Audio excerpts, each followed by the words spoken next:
কোরআন মাজিদের সূরাতুল আলাক থেকে কয়েকটি আয়াত তেলাওয়াত করেছি এবং আল্লাহর নবী মুহাম্মদ সাল্লাল্লাহু আলাইহি সাল্লামের একটি হাদিস পড়েছি। সে আয়াত এবং হাদিসকে সামনে রেখে শিক্ষা সম্পর্কে কিছু আলোচনা করব।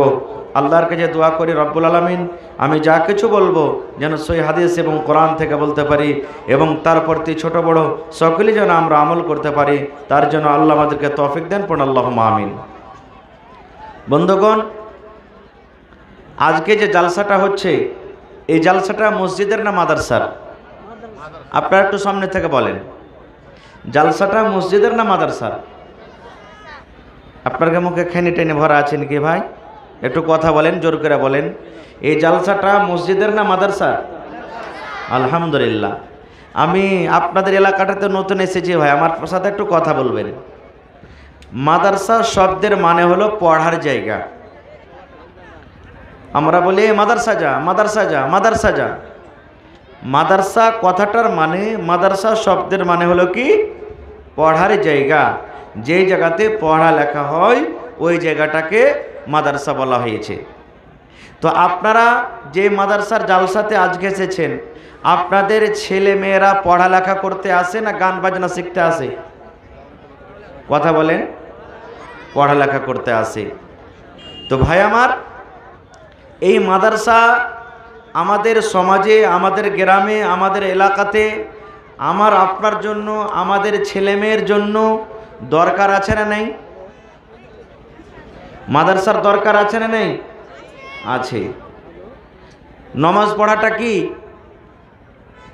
নামাজ পড়াটা সুন্নাত না ফরজ 5 ওয়াক্তের? জোরে বলেন। হ্যাঁ। যদি আমি জেনে শুনে নামাজ না পড়ি তা আমার গুনাহ লেখা হবে না হবে না? জোরে বলেন। হবে। এরকমই দরকার, এরকমই ফরজ মনে করতে হবে মাদ্রাসাটা। মাদ্রাসা আছে তো আমি আপনি আছি, মাদ্রাসা আছে তো আমার আপনার ঈমান আছে, মাদ্রাসা আছে তো আমার আপনার শান মান সম্মান সব কিছু আছে। মাদ্রাসা নেই, কিছুই নেই। আমাদের মান সম্মান সব শেষ হয়ে যাবে। কারণ আল্লাহ তাবারাক ওয়া তাআলা সর্বপ্রথম যে জিনিসটাকে তৈরি করেছেন, আল্লাহ তাবারাক ওয়া তাআলা যে জিনিসটাকে গড়ালছেন, আল্লাহ তাবারাক ওয়া তাআলা সর্বপ্রথম যে জিনিসটাকে সৃষ্টি করেছেন সেটা বলতে পারবেন? সেটা কি?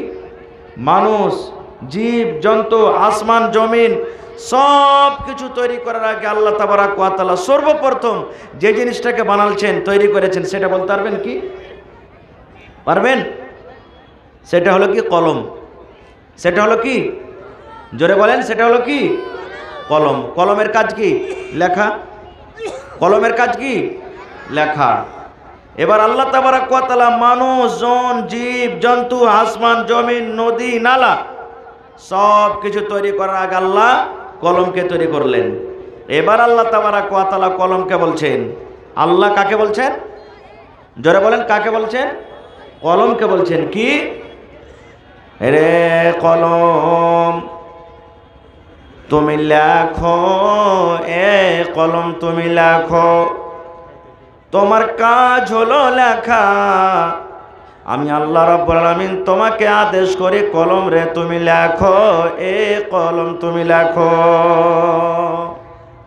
আপনি যখন মাদ্রাসাতে ছেলেরাকে, স্কুলে ছেলে মেয়েরাকে যখন বলে লেখো লেখো, তা আপনার ছেলেরা, আপনার স্কুলের বাচ্চারা, মাদ্রাসার বাচ্চারা বলবে না হাজি মাস্টার সাহেব, হাজি মাওলানা কি লিখবো? বলবে কি বলবে না? তখন আপনি বলবেন আরে হিন্দি লেখ, উর্দু লেখ, এই লেখ, ওই লেখ, কিছু লিখতে বলবেন। এবার আল্লাহ রাব্বুল আলামিন কলমকে যখন বললেন কলম লেখো, কলম তোমার কাজ হলো লেখা, কলম রে তুমি লেখো।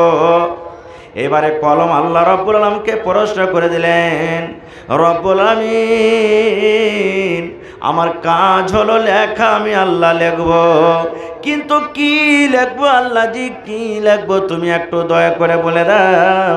আল্লাহ আমার কাজ আমি লিখবো, আমি লেখার জন্য রেডি আছি, লেখার জন্য আমি তৈয়ার আছি, মাবুদ দয়া করে তুমি আদেশ করো আমি কি লিখবো।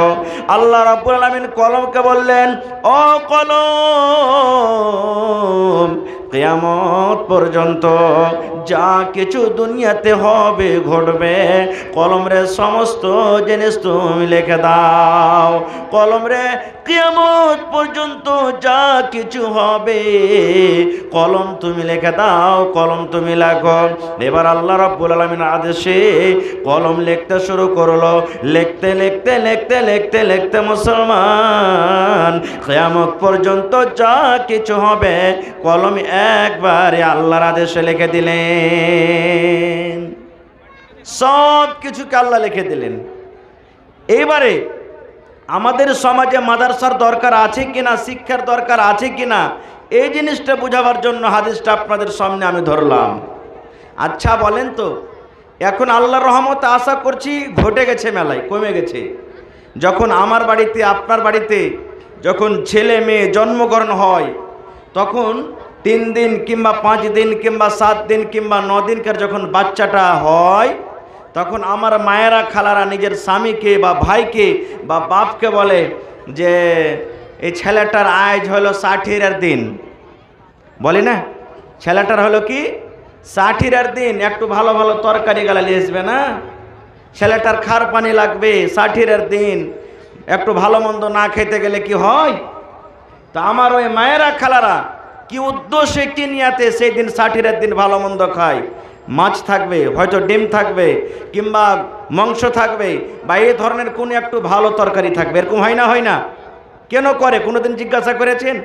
আশা করছি আমার যত এখানে বয়স্ক বাপজিরা আছেন তারা জানছেন যে যদি ছেলেটাকে যদি আজকে 60-এর দিন, আজকে 60-এর দিন যদি ভালো ভালো যদি একটু খেতে দিই, এই ছেলেটা যতদিন দুনিয়াতে বাঁচবে দুধে ভাতে খাবে নাকি?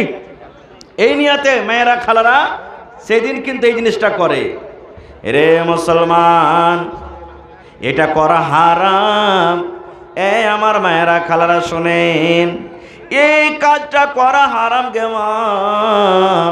আপনার ছেলের বয়স 3 দিনকার হয়ে গেল, আপনার ছেলের বয়সটা 5 দিনকার হয়ে গেল, আপনার ছেলের বয়সটা 9 দিনকার হয়ে গেল। 9 দিন হওয়ার কারণে 60-এর দিন মানাবেন, 60-এর দিন করবেন, ভালো ভালো তরকারি খাবেন। এটা করা হারাম, এটা করা গুনার কাজ, এটা করা হলো শিরিকের গুনাহ, এটা হলো বড় কাম, এটা হলো কাবিরা গুনাহ। আল্লাহ রাসূল বলেছেন, উম্মত, যখন মায়ের পেটে বাচ্চা জন্মগ্রহণ হয়, যখন মায়ের পেটে বাচ্চা ধরে, যেই দিন আল্লাহ রাব্বুল আলামিন আদেশে মায়ের পেটে বাচ্চা হয়, 1 দিন গেল, 2 দিন গেল, 3 দিন গেল, 41 গেল, এই করে করে 240 গেল, এই করে করে 340 হয়ে গেল। 340 যেদিন 4 মাস পূর্ণ হয়ে যায়, এই মুসলমান, যেদিন মায়ের পেটে বাচ্চার বয়স 4 মাসের হয়ে যায়, আল্লাহ রাব্বুল আলামিন ওই বাচ্চার ভিতরে রূহ দান করেন। আল্লাহ রাব্বুল আলামিন ওই মায়ের পেটে বাচ্চার ভিতরে জান দিয়ে দেয়। এবার ওই বাচ্চা যেদিন 4 মাসের বয়স, ওই মায়ের পেটে হিলাডোলা করতে শুরু করে, লড়াচড়া করতে শুরু করে।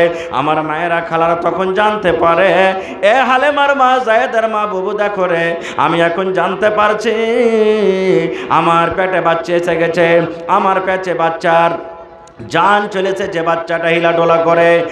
আমার ভাইরা মায়েরা খালারা শুনেন, এবার যখন বাচ্চার ভিতরে জান চলে এলো, 4 মাসের যেদিন বাচ্চার বয়স হয়ে গেল, আল্লাহ রাব্বুল আলামিন ফেরেশতাকে আদেশ করেন, ফেরেশতা রে, যাও ওই বগলা ডাঙ্গিতে আমার অমুক বান্দির পেটে সন্তান আছে, ওই বগলা ডাঙ্গিতে অমুক বান্দির পেটে সন্তান আছে, যেই বাচ্চার বয়স আজকে 4 মাস হয়ে গেল, যার ফেরেশতা যা ওই বাচ্চার নসিবে, বাচ্চার ভাগ্যে 4খানা জিনিস তুমি লিখে দাও, ওই বাচ্চার নসিবে 4খানা তুমি লিখে দাও। 4খানার মধ্যে 1 নম্বর হলো এই বাচ্চাটা দুনিয়াতে কতদিন বাঁচবে, এই বাচ্চাটা নকরি করে খাবে, এই বাচ্চাটা হাল চালিয়ে খাবে, এই বাচ্চাটা দোকানদারি করে খাবে, এই বাচ্চাটা ডাক্তারি করে খাবে, এই বাচ্চাটা দুনিয়াতে কি করে খাবে। আল্লাহ রাব্বুল আলামিনের আদেশে মায়ের পেটে লেখা হয়ে যায়। যাই তার আগে বন্ধুরে আল্লাহ রাব্বুল আলামিন সর্বপ্রথম কলমকে আল্লাহ তৈরি করেছিলেন। ওই কলম তখনই লিখে দিয়েছেন হোসেন মাওলা দুনিয়াতে কি করে খাবেন, মাওলানা আক্তার সাহেব দুনিয়াতে কি করে খাবেন, মাওলানা মুফিজউদ্দিন সাহেব দুনিয়াতে কি করে খাবেন, আব্দুর রহমান দুনিয়াতে কি করে খাবে, আব্দুল্লাহ দুনিয়াতে কি করে খাবে, হালেমা জায়েদা দুনিয়াতে কি করে খাবে, সব কলম লিখে দিয়েছেন। এবার ওই জিনিসটাকে আল্লাহ রাব্বুল আলামিন মায়ের পেটে দ্বিতীয়বার ট্রান্সফার করে দেন। তাহলে ওই মাকে বলবো, ওই খালাকে বলবো, ওই দাদিকে বলবো, ওই ভাইকে বলবো, ভাই যদি ওই আমার মা, ওই আমার খালা, ওই আমার দাদি কিংবা আপনাদের মধ্যে যাদের মধ্যে দিন থাকে শরীয়ত থাকে যদি পড়ালেখা হতো তাহলে জীবনে কোনোদিন 60-এর দিন মানতক না, জীবনে কোনোদিন 60-এর দিন ভালো ভালো তরকারি করতক না, জীবনে কোনোদিন 60-এর দিনটাকে একটা খুশির দিন মনে করতক না। নারে তাকবীর।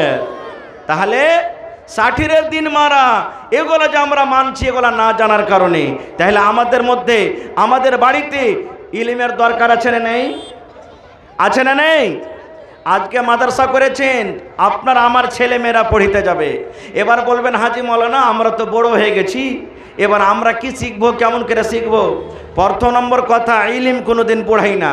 ইলিম না বুড়া দেখে না ছোড়া দেখে, ইলিম জীবনে কোনোদিন বয়স দেখে না। আপনারা জানছেন, সবাই জানছেন, এই জিনিসটা শুনেছেন, পড়েছেন যে হযরত আবু বকর রাদিয়াল্লাহু তাআলা আনহু আল্লাহ নবীর এটা শ্বশুর, আল্লাহ নবীর এটা শ্বশুর, বড় হ্যাঁ ইলিম শিখেছেন। হযরত ওমর রাদিয়াল্লাহু তাআলা আনহু এটা আল্লাহ নবীর একজন শ্বশুর, ইসলামের দ্বিতীয় খলিফা, বড় হ্যাঁ ইলিম শিখেছেন। একটা বুখারীতে লম্বা হাদিস আছে, হযরত ওমর রাদিয়াল্লাহু তাআলা আনহুর একটা আনসারী সাহাবী বাড়ি বানিয়ে নিয়েছেন। হযরত ওমর ফারুক আর একজন আনসারী সাহাবী বাড়ি বানাইলেন, দু বন্ধুতে রাইতে গল্প করছে। রে আনসারী ভাই, ওমর ফারুক আনসারী সাহাবীকে বলছেন, এরে আমার মদিনার আনসারী ভাই, তুমিও গরিব মানুষ, আমিও গরিব মানুষ, আমরা যদি খাটতে চলে যাই দুইজন তাহলে নবীর দরবারে কে থাকবে, কেমন করে আমরা ইলম শিখব?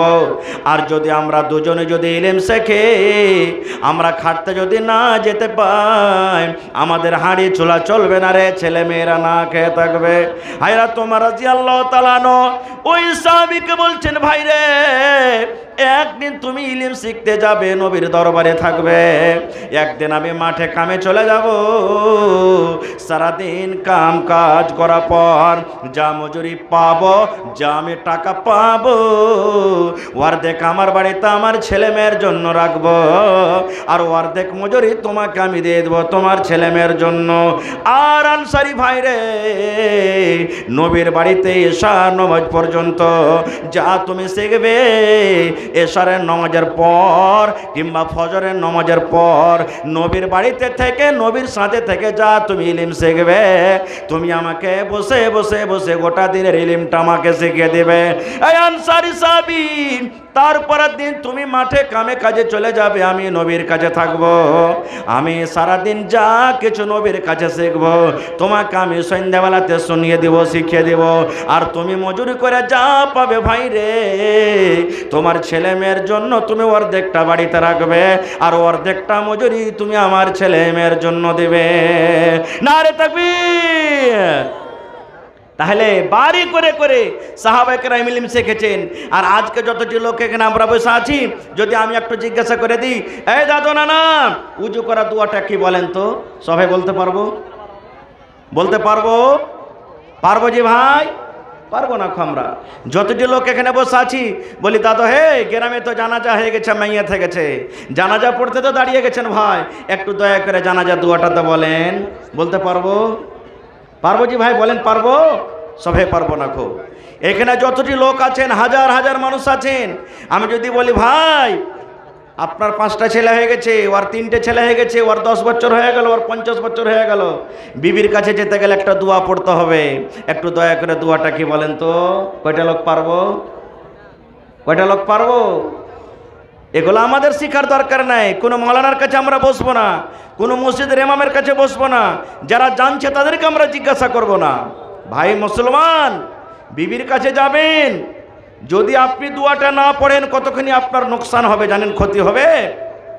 আল্লাহ রাসূল বলেছেন, এরে আমার উম্মত, যখন তুমি বিবির সাথে মিলন করবে, বিবির সাথে যখন তুমি সহবাস করতে যাবে, সহবাস করার আগে আল্লাহ রাসূল বলেছেন, ও পুরুষের দল তোমরা শুনে নাও, একটা তোমাকে দোয়া পড়তে হবে, একটা তোমাকে দোয়া পড়তে হবে। সহবাস করার আগে আগে তোমাকে একটা দোয়া পড়তে হবে রে উম্মত। ওই দোয়াটা যতক্ষণ পর্যন্ত না তুমি পড়বে, অতক্ষণ পর্যন্ত তোমার স্ত্রীর সাথে তুমি মিলন করিও না। এবারে বলবেন মাওলানা দোয়াটা হলো কি?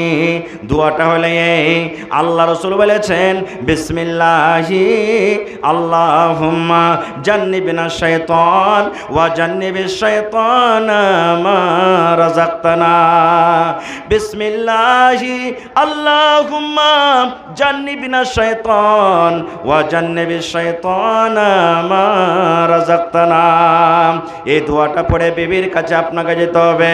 এবার যদি বলেন মাওলানা দোয়াটা তো আমি জানি না, আমার 10টা ছেলে হয়ে গেল, আমার 5টা ছেলে হয়ে গেল, আমার 40 বছর বয়স হয়ে গেল, মাওলানা জীবনে কোনোদিন দোয়া পড়ে নেবি না, দোয়াতে বিবির কাজে চলে গেছি। এরে মুসলমান, ওলামায়ে কেরাম স্টেজে বসে আছেন, জিজ্ঞাসা করবেন, এটা আমার কথা নয়, আল্লাহর নবী 1400 বছর আগে এলান করে দিয়েছেন। ও আমার উম্মতের দল তোমরা শুনে নাও, যদি কোনো আমার উম্মত বিনা দোয়াতে যদি বিবির কাছে চলে যায়, তাহলে তার কতখানি ক্ষতি হতে পারে, তার সাথে কি ঘটতে পারে শুনে নাও। আল্লাহ রাসূল বলেছেন, উম্মত রে, যতবার তুমি বিনা দোয়াতে বিবির কাছে মিলন করেছ, যতবার তুমি বিনা দোয়াতে বিবির সাথে তুমি সহবাস করেছ, অতবার তোমার সাথে সাথে তোমার বিবির কাছে শয়তান গিয়েছে। যতবার তুমি তোমার স্ত্রীর সাথে গেছো বিনা দোয়াতে, অতবার শয়তান তোমার সাথে সাথে গেছে। এবার বলেন, আপনার আমার স্ত্রীর দিকে যদি একটা অপর বেটি ছেলে একটু খালি মুচকি মেরে হেঁচে দেয়, কাইলে হ্যাঁ বড়কা পঞ্চায়েতে বসিয়ে দেবো, তারপরে আর বলবে এই শালার বেটা শালা আমার স্ত্রীর দিকে নজর করেছে, ওকে জরিমানা করব, কত মায়ের পিঠ দাঙ্গা ফাসাদ হবে।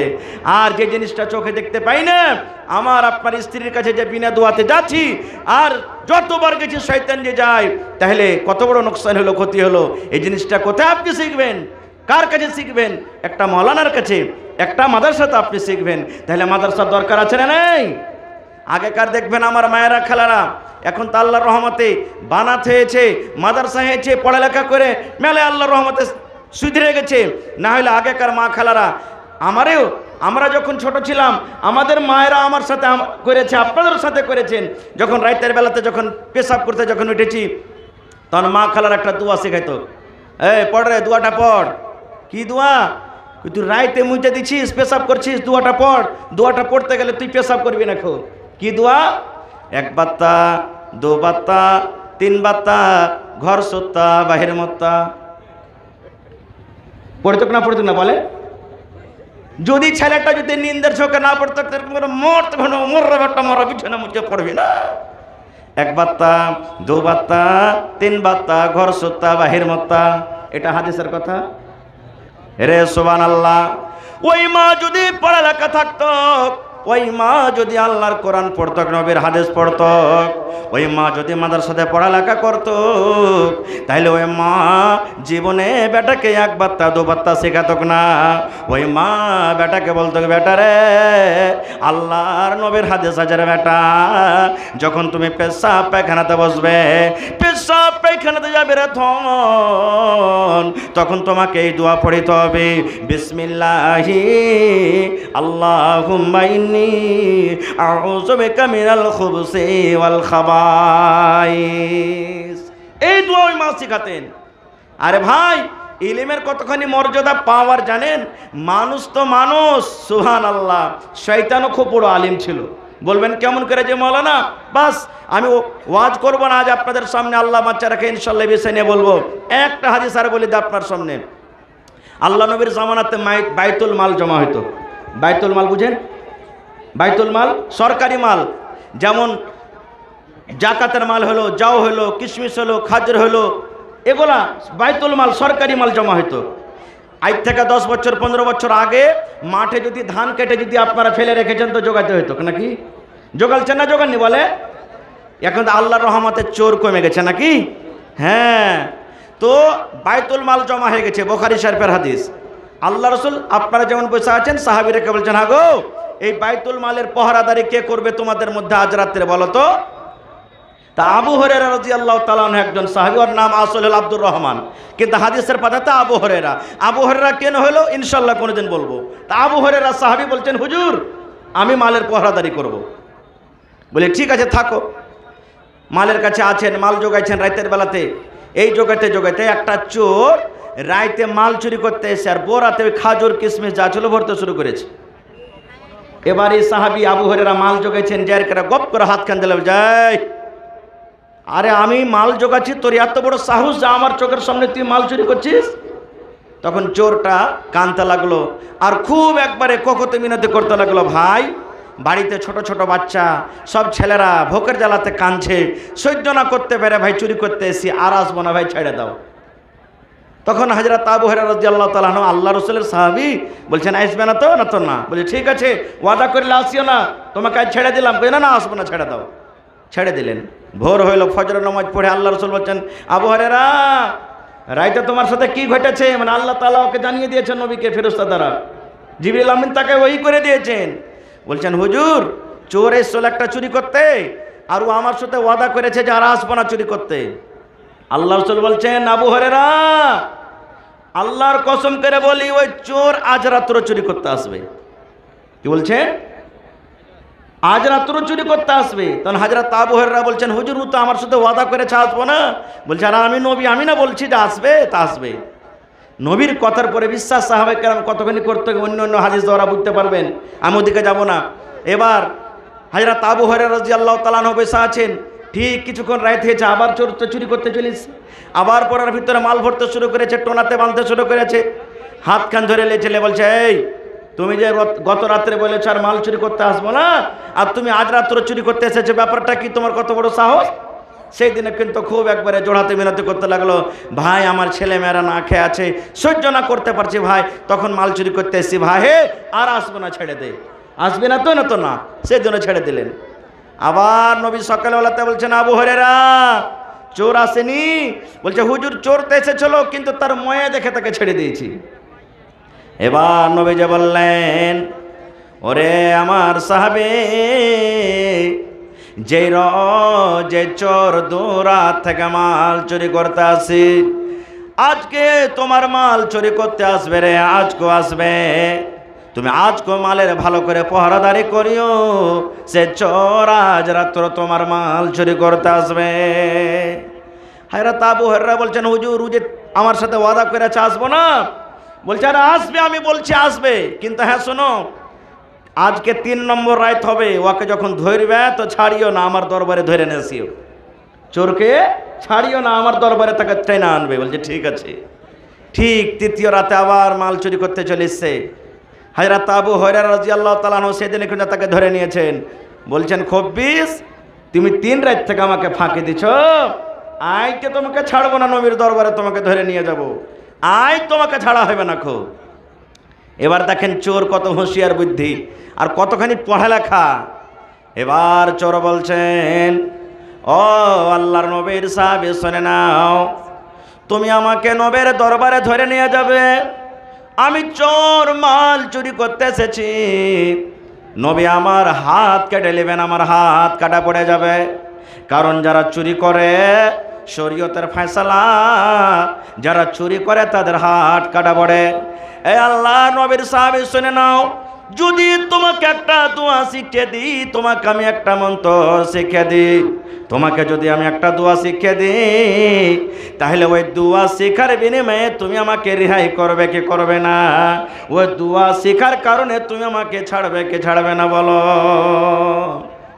এই যুগেকার যদি আমরা মানুষ হইতাম আর চোর ধরা পড়তো কিরকম, তো কি বলতাম? সাহালার বেটা সালা, রাত দিন চুরি করে খাইছে আর বেলু দুয়া শিখাইবে। চোর কোনোদিন দুয়া শিখেছে? কত তুই দুয়া শিখার বেটা, দুয়া শিখা হয়ে গেছিস? একবার আইসটা ছেড়ে করে বলতাম। কিন্তু রে সুবহানাল্লাহ, সেই আবু হুরায়রা রাদিয়াল্লাহু তাআলা আনহু বলছেন, হ্যাঁ আল্লাহর বান্দা তোমাকে আমি ছেড়ে দেব, কি তোমার মন্ত্র আছে, দোয়া আছে, তুমি আমাকে শিখিয়ে দাও। এবার আউযু বিল্লাহি মিনাশ শাইতানির রাজিম, বিসমিল্লাহির রহমানির রহিম।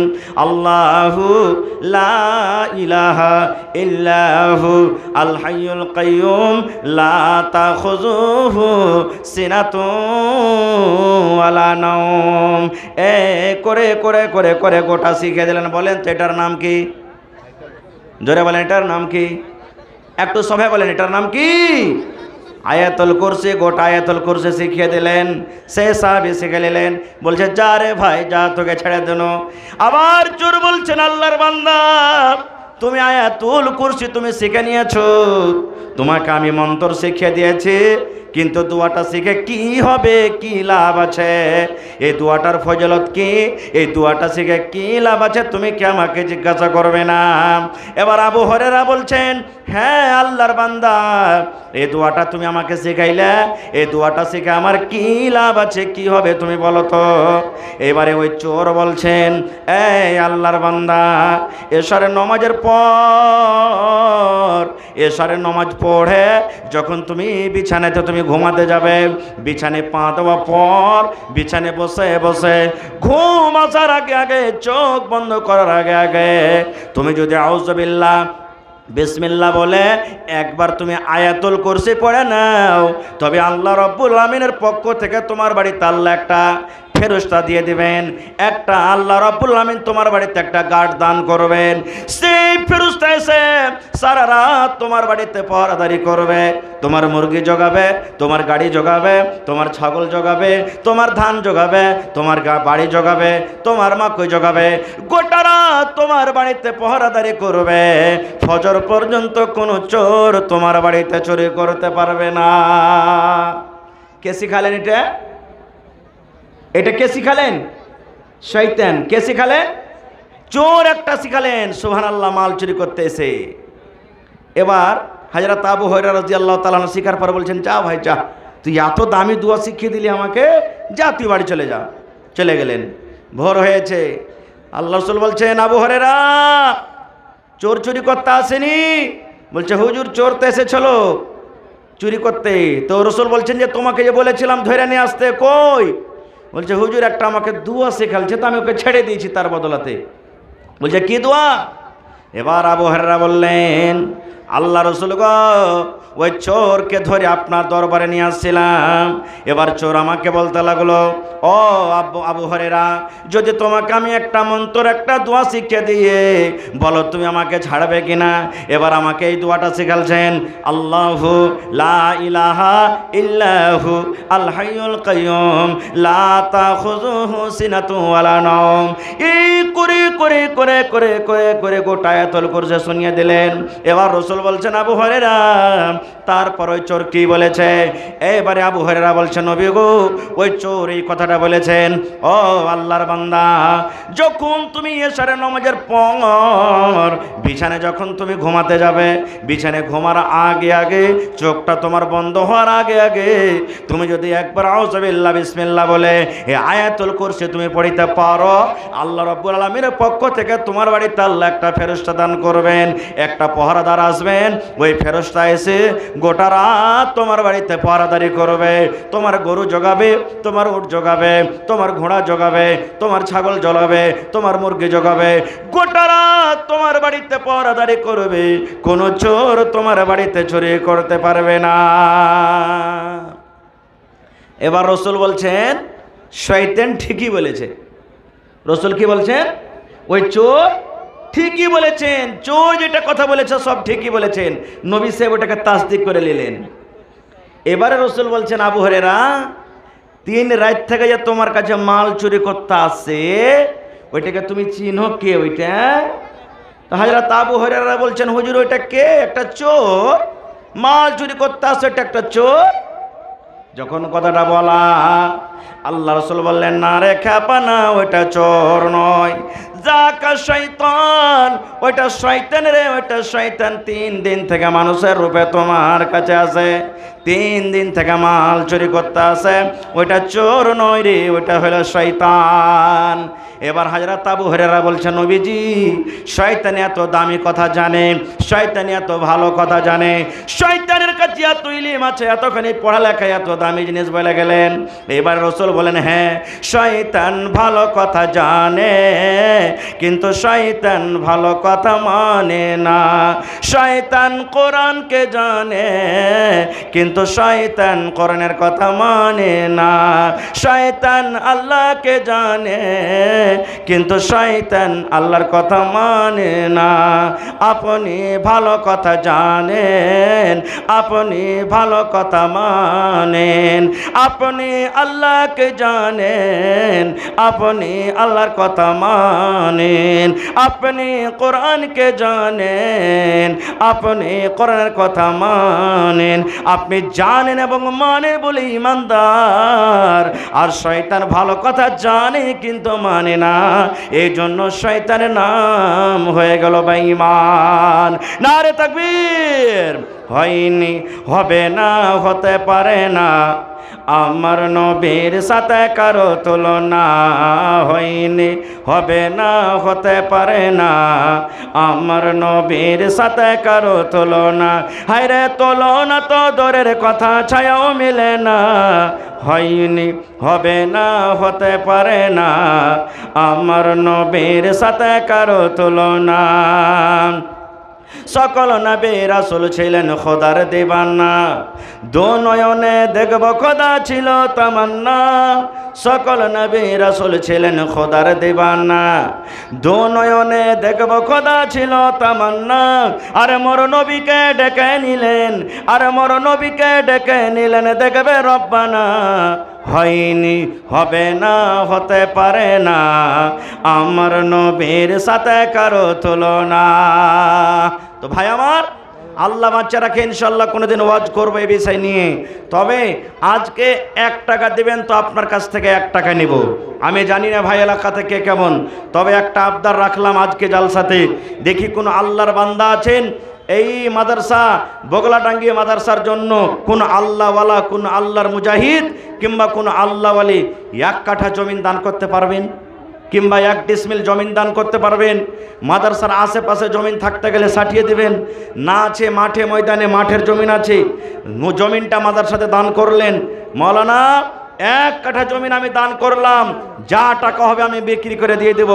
দেখি কোন আল্লাহর বান্দা বান্দি আছেন, একটা লোক 20,000 টাকা দান করতে পারবেন, একটা লোক 10,000 টাকা দান করতে পারবেন, এবং 10টা লোক 5,000 5,000 5,000 করে, এবং 50টা লোক 1,000 2,000 3,000 1,000 2,000 3,000 করে দান করতে পারবেন। এবং এই বছরে প্রত্যেক জালসাতে মোটামুটি 1-2 করে ছাগল পাওয়া গেছে। আমার ভাইয়েরা, মায়েরা, খালারা ছাগল দান করেছেন। আজকে দেখি জালসাতে আমার কোনো মা, খালা, দাদি, নানি এমন নেই যে মাওলানা কোরআনের জন্য, এই মাদ্রাসার জন্য আমি একটা ছাগল দান করব। কাঁসার বাদনা পাওয়া গেছে, কাঁসার গিলাস পাওয়া গেছে, কাঁসার বালতি পাওয়া গেছে, কাঁসার চামচ পাওয়া গেছে, গলার হার পাওয়া গেছে, নাকের নাকমণি পাওয়া গেছে, কানের বালি পাওয়া গেছে। দেখি আমার কোনো মা, খালা, দাদি, নানি আছেন যে গহনা গলা এগুলা দিয়ে যাবে আজকের জালসাতে। তো একটা লোক দেখি 10,000 টাকা, একটা লোক 20,000 টাকা, আর 10টা লোকের কাছে আমি আবদার করেছি 5,000 করে। এই দেখেন একজন আমার নানা যান 3,000 টাকা। এটা কে দিলেন? মাওলানা আব্দুল গফফার সাহেব। জি। 3,000। মাদ্রাসা সিকিউরিটি জামাল উদ্দিন খোরাগাস 1,000 টাকা। আমার মাদ্রাসার সেক্রেটারি সাহেব নানা যান আব্দুল গফফার সাহেব 3,000 চলে গেলেন নাকি? কই নানা? নানাজি আইছেন এদিকে। আপনি যখন পহিলে দিলেন তো এখান থেকে বহনি শুরু হয়, আলহামদুলিল্লাহ। তাই দেখেন কত বড় মাদ্রাসাতে তার লোড আছে, সুবহানাল্লাহ। দেখেন মাদ্রাসার পুরা বিন্ডিল ওর মাথাতে আছে নাকি? সুবহানাল্লাহ। সব ঝড় বাতাস ওকি লাগছে। টিচারের বেতন যদি দরকার হয়ে যেত ওকি যা লোচেছে সব মানুষ। তো আল্লাহ সামাদ, আমি শুনেছি আমার নানা খুব ভালো দিলদার, 3,000 টাকা দিয়েছেন আমার নানা। বেশি চাহাবো না নানার কাছে, আর 7,000টা টাকা নানার কাছে নেবো 1,000 ইটের দাম। একবার জোরে বলেন না রে তাকবীর। একটু জোরে করে নারা দেন ভাই, মাইকম্যান থোড়া আওয়াজ বাড়াইয়ে। না রে তাকবীর। আমার নানা জান মাওলানা আব্দুল গফফার সাহেব মাদ্রাসার সেক্রেটারি 10,000 টাকা মাশাআল্লাহ, পহিলা কলম ইনশাআল্লাহ দিবে হান্না না হয়ে গেল।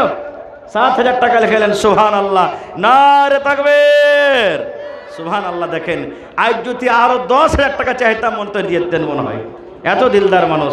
এই যে যখন থেকে ডেট নিয়েছেন ভাই, একদিন দুদিন পর পর সুবহানাল্লাহ গল্প করতে আছেন আল্লাহ সামাত ইয়ানি এত মহব্বত আলিমের গেছতে, সুবহানাল্লাহ, মাশাআল্লাহ, জাযাকাল্লাহ।